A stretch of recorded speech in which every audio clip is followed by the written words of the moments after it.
I'm just going to say a couple of words, as you mentioned, at the 1998 conference. I'm not sure if the pictures are on the screen yet. Are they? Okay.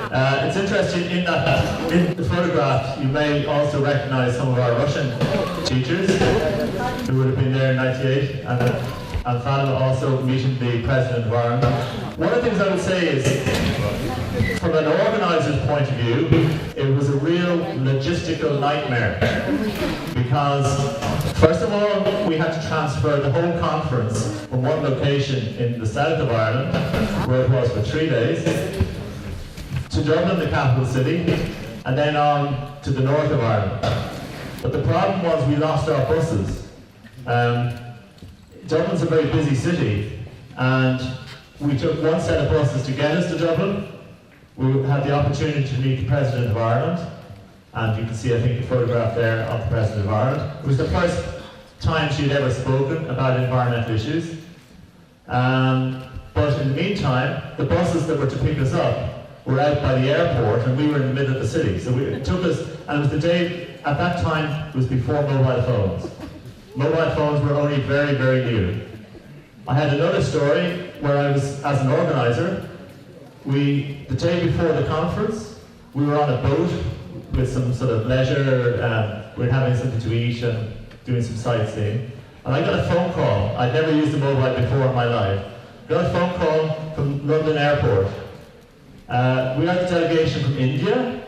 We have 15 people, and we want to know how to get to Ireland.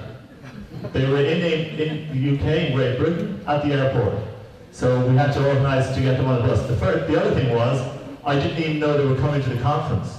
So I'm sure Elizabeth would have the same story, and anybody else who organised it. Some delegations set off, but never make it, never get to the conference. And other people appear at the conference, you say, I've never seen you before, I've had no communication, don't know who you are, but welcome anyway. So that was my stories from the 98 conference.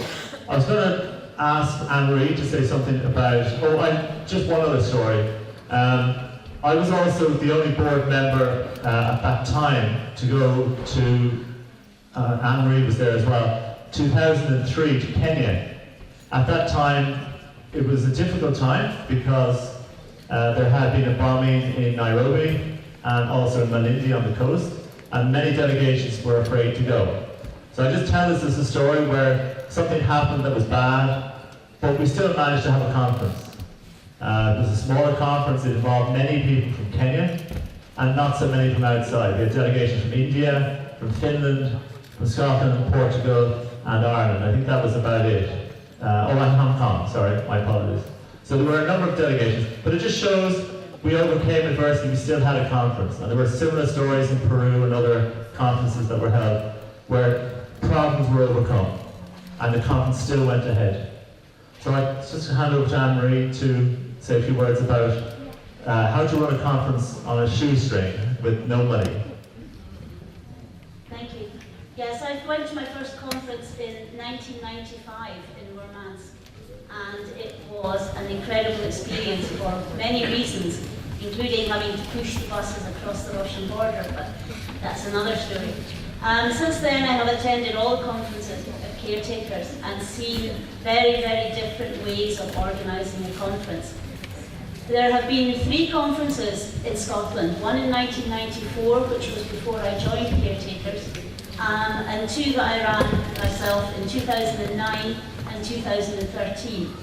The 2013 one came about unexpectedly when it was not possible to hold one in Chicago, which was supposed to be the venue for 2013. So from January, I said that I would organise one in Scotland. And the reason I said I would do it in such a short time scale was because I had a belief that conferences could be sustainable, that in order for Caretakers to carry on for many years to come, they had to cost less at conferences. We could not always rely on finding sponsors who would be willing to pay a lot of money in order for you to organise a conference. And if you have a sponsor that will give you money, then that is great. But I wanted to try and see if we could organise a conference for Caretakers that didn't involve sponsorship from anybody. but the people attending themselves. And in 2013, I had the opportunity to try that, and we went to a place on the shores of Loch Lomond. I'm sure some of you have heard of Loch Lomond. It's a very famous loch in Scotland that is featured in many different songs. And we went to an outward bound centre there and organised a conference within that. The conference itself was slightly different from this conference. You have some fantastic catering here that's been thanks to Elizabeth and the military base. But in Scotland we decided that the participants would cook their own food. So as well as participating in the conference, the participants also had to cater for themselves. They had to make all their own meals. And I must say, looking back on it, I think that was one of the best experiences of the conference. Because for many young people, they had never had the opportunity to cook for 200 people. They had never had the chance to actually see where their food comes from, especially foreign food that they hadn't experienced before. And what we did was we divided the conference into teams, and each team had to cook twice in the week, and each team had to clear twice in the week. So between Work Everybody, working together, the help of all the teachers, and some extra special help from some teachers who seemed to spend a lot of time in the kitchen, we managed to cater for the conference. We had all the usual things. We had field trips out to various things round about. We had workshops. We had people from the area came in and gave workshops. There were also a lot of teachers who come to Caretakers who delivered workshops themselves, which was really, really good because it was a chance for them to share their expertise built up over a number of years with the conference delegates. All in all, we had nearly 200 people at the conference, so it was slightly smaller than this. We had 26 countries, so there were still a wide variety of countries, but because of the limitations on numbers, we did have to limit the size of delegations. So we had delegations with a maximum of 6 coming to the conference. On the whole, I would say the conference was successful. We had a very strong alumni team made up of 6 students who had been to Caretaker conferences before, who helped me organise the events of the conference. And at the end of the day, the conference did run. It ran, I think, very well and went okay. Everybody had a good time and had fond memories of the conference. But what is the bottom line of this was the conference was sustainable. It was a conference that was delivered on the conference fees of the delegates alone.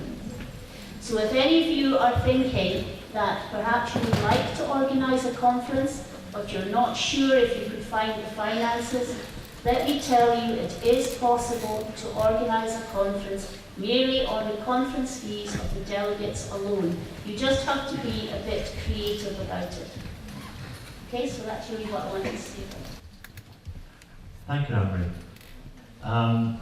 Just harking back to the 2003 conference in Kenya, there was a similar story. There was no, in fact, it was even more extreme there because of the conference fees of the non-Kenyan delegates. And that was about 50 people. So the 50 people's conference fees paid for the conference. Now it did mean sometimes we had to go looking for something to put in the bus, fuel to put in the bus, and sometimes the buses didn't run because there wasn't enough fuel for the bus and there wasn't enough money to pay for the fuel and so on. But yeah, it can be done, it can be sustainable. I have a question for you. This is to do with sustainability. How many sustainable development goals are there? How many sustainable development goals are there? Anybody? We're having a conference on sustainability and I haven't heard that being mentioned once. We had the Millennium Goals in 2000. The Millennium Goals, you heard of the Millennium Goals in 2000? There are 17 Sustainable Development Goals. Look them up. This is governing this is what we're doing with sustainability until the year 2030. From this year to 2030. So go and look them up on your phones or whatever you like to do at some stage, but you can't have a conference on sustainability without some mention of the Sustainable Development Goals. They are very similar to the Millennium Goals, but a little bit more, because there's 17 of them, it's a little bit more developed. Can I ask, please, I'm asking 3 more people to come up to the stage. 2, Laura, Soren, and also Kevin. Is Kevin here? Yeah, if you could come up now. Selfie Kevin, are you here? Yeah, come on. Come on. Cool. We're used to it.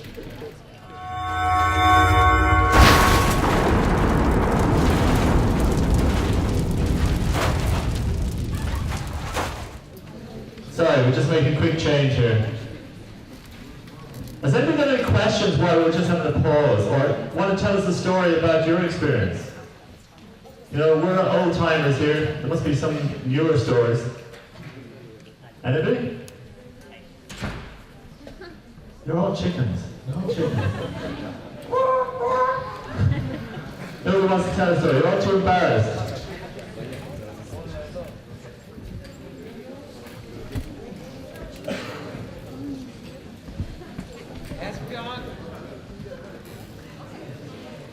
Okay, so I've asked Laura and Soren and Kevin to give us some younger experiences because we've been there for a long time.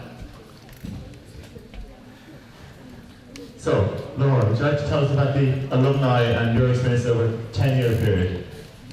Yes, well... And introduce yourself. Yeah, hi, I'm Laura. Hi, I'm Laura. I'm his daughter. I'm also from Ireland. Actually, I've also been doing quite a long time because I was at the conference in Ireland in 1998. I was only 6 years old, but some of the teachers met me, and when I first went to the conference as a student said, "Oh, you've grown so much." But then, yeah, I have gone to, this is my 10th conference now. I started as a student in 2006 in Poland, and then went on to be a student for quite some time until the one in 2009 in Scotland, in Aberdeen. But then what happened was I became what's called an alumni. It basically, similar to what we heard this morning from Cecile, like in their conference where they have facilitators where the youth teach the youth, it's quite similar. We're a group of people who would have been to previous conferences as students and then become involved in helping organize activities and putting together groups and things like that, helping organize the conference.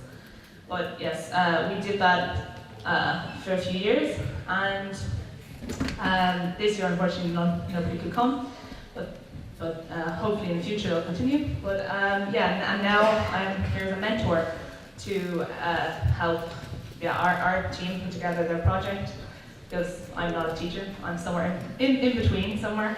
But I didn't want to stop coming to the conference, so I keep finding new ways to come to the conference. So yeah, that's been my plan. Okay, my name is Søren. I'm the son of Elizabeth, who is organizing this conference. I've been to, 7 or 8 conferences in total, 2 as a student. First time in Sweden back in the year 2000, 16 years ago. And then in 2001 in South Africa, together with BG, which was probably the greatest experience so far. I especially remember one of the post-conference tours going in a bus on a safari together with Fatima and her lovely daughter Anna as well, who we also met there. And then this guy, who was a guide, told us about how the baboon apparently was the most dangerous animal on the entire savannah due to huge fangs and a lot of dangerous bacteria in the mouth of it.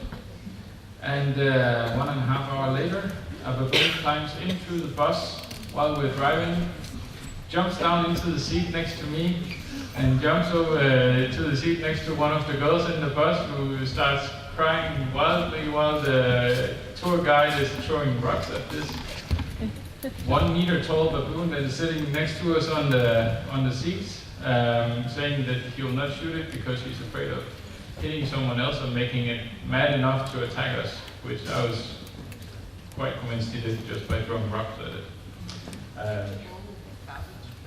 Yeah, they stole a donut from one of us and stuff like that. Bad baboon. But anyway, that was very fun and very enlightening to see a country as South Africa, both the good sides and the bad sides of that country. And BG was an excellent tour guide when he took us to see his hometown. So thank you very much for that. Then in 2006, I think, I debuted as a teacher in Poland. I can't remember if that was the first time I had Sophie and Asger as students. Yeah, just imagine what kind of a nightmare that was. Yeah, apparently they turned out okay anyways, so good thing for that. And then I were in different conferences after that. And then I had to go to school and study and start having a real job. So anymore, or at least it was a part-time teaching job, so it was outside of school I did it, outside of the university.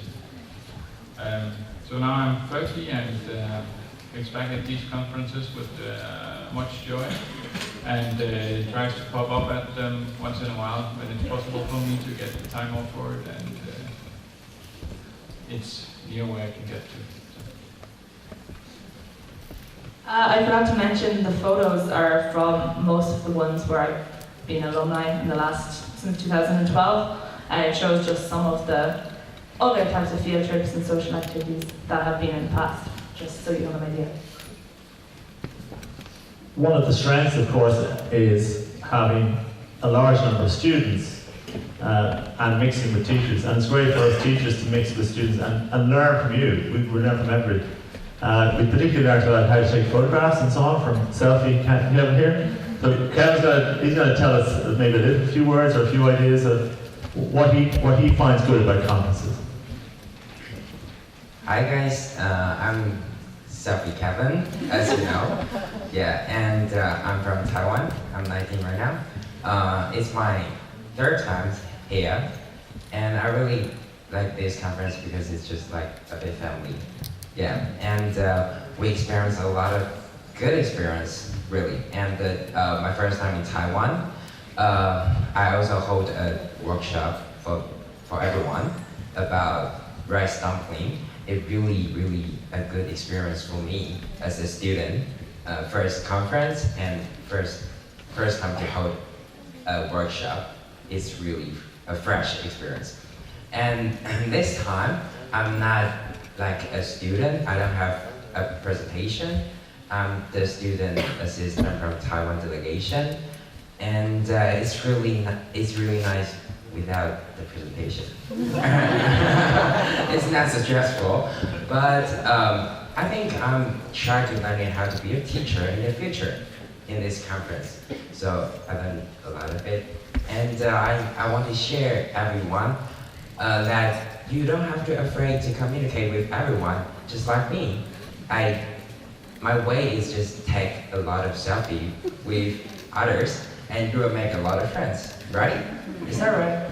Yeah. So what colors you are, what language you speak, everyone can be in this group, in this big family. Thank you.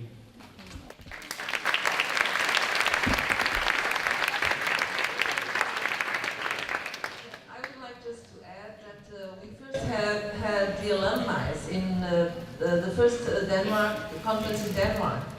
And my daughter Anna was one of the alumni, as well as Marie and a young man from the United States. Yeah, Nick Ladner.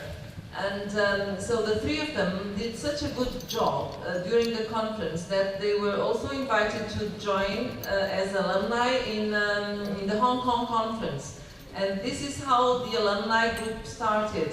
And as Laura said, it is a very good way to get young people involved and help with the organizers to involve young people more in the conference.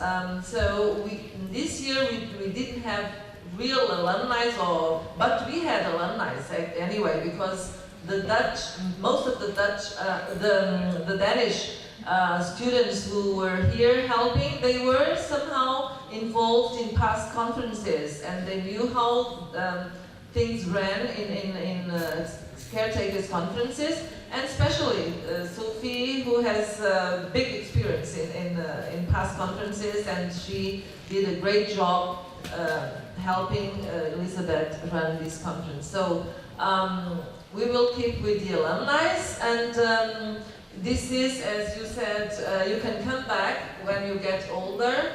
You can come back and help the organizer. So it all depends on the organizers, of course, the host. The host decides if they need people to help them with the conference. But so even if you get older, you pass the 18 or 19 years old, people who are expected to come, you can still come and help with your teachers, your country, and take some other students to the conferences. So just to sum up that, there are lots of ways in which you can come back, if you want to come back. Either if you're a young student, to try and get as a student again, to do what Kevin has done here, to as a student assistant, where you have a large delegation. The student assistant's ideal. It's like bringing your own alumni, so it's good. Or you can be alumni helping with the actual organisation of the conference. Or indeed, come back as a teacher, bring your own students when you're that old. And what I think is important is that you all, in years to come, will have stories about this conference. We have stories, excuse me, but 30 years' time, we want you sitting here telling your stories. Okay, and that means we've been successful. It's successful if we have stories to tell, and we've met many friends. And as Kevin said, we're one large family. We all know each other from year to year. We keep meeting the same faces, and that's great. It makes it very enjoyable. Okay, has anyone got any questions or comments, or maybe we'll bring it to a close at that? You've listened to us long enough, probably. I'll pass you over to Sophie. Okay, thank you very much. Thank you everyone who's been